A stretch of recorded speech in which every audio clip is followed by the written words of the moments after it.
The city that Nimrod built was Babylon. Now the name Babylon occurs in the Bible around 354 times, mostly in the Old Testament, and is in fact second in importance only to Jerusalem throughout Scripture. Biblically, it is always viewed as the devil's city, while Jerusalem is viewed as God's city. They are regularly contrasted with one another and seen in opposition to one another, so we need to understand more about it. By all accounts, Nimrod's Babylon was the first great city of the world, which in turn was the capital of the first great empire of the world. In fact, we have reason to believe that Babylon was the greatest empire of all time. The Babylonian Empire had two eras of prominence, but they both come in times covered by the Old Testament.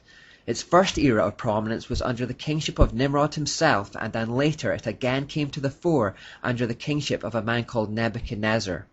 In 539 BC, the Babylonian Empire was attacked and captured by the Persian king Cyrus the Great.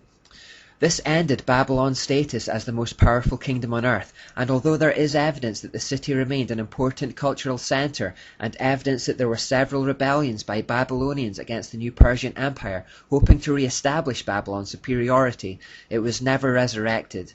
The physical empire of Babylon disappeared long ago. This is why when we get to the New Testament, which records events around 500 years after Babylon's demise, there is hardly any mention of it at all. Out of the 354 mentions of Babylon in the Bible, 342 come in the Old Testament. By the time of the New Testament, it had been long gone.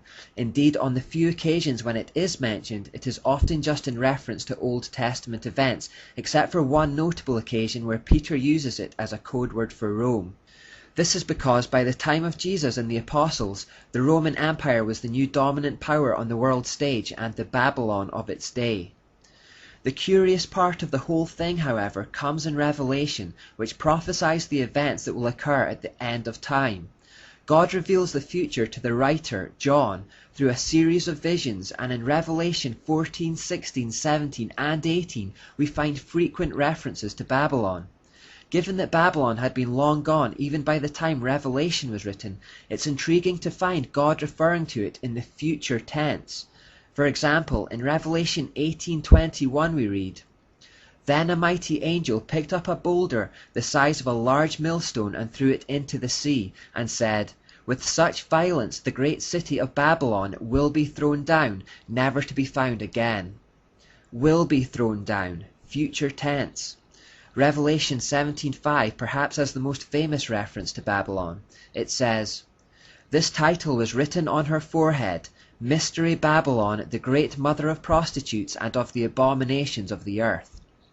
God's wrath and fury at Babylon is palpable in these passages. He is ready to crush it with such terminal violence that it will never again see the light of day or have any bearing on the world again. He calls it the source of the abominations of the earth. The language being used to describe it just couldn't be any stronger. In Revelation 16:19 we read, "God remembered Babylon the Great and gave her the cup filled with the wine of the fury of his wrath." Fury, wrath, violence. These are the words that describe a God filled with a terrifying and righteous anger. God utterly despises Babylon. But again, wasn't Babylon conquered over 500 years before Christ was even born? Revelation clearly and intriguingly shows that there is an element of Babylon that has survived until today and will survive until the end of time, something which is still influencing people, causing abominations, spiritual prostitution and adultery. In Revelation 14:8 we read, "A second angel followed and said, 'Fallen, fallen is Babylon the Great, which made all the nations drink the maddening wine of her adulteries.'" In Revelation 18:2 we read, "With a mighty voice he shouted, 'Fallen, fallen is Babylon the Great. She has become a home for demons and a haunt for every evil spirit, a haunt for every unclean and detestable bird.'" Babylon will fall, but it has not yet fallen. You see, Babylon is more than just an ancient city. As the Bible so clearly outlines, it is the source or fountainhead of evil that began thousands of years ago and is flowing throughout the history of mankind, affecting us even today in ways we don't realize. It represents a satanic system of rebellion against God's plan of salvation that has never ceased to exist in one form or another. The practices, symbolism, and perverted thought processes that originated there are still with us today. It has adopted various guises over time, but the common threads are there to be uncovered. It is the source of all abominations of the earth. This study is largely about following those threads from Genesis to Revelation and covering everything in between, so that people might learn to recognize them, avoid deception, and be stirred into action against their spiritual enemy.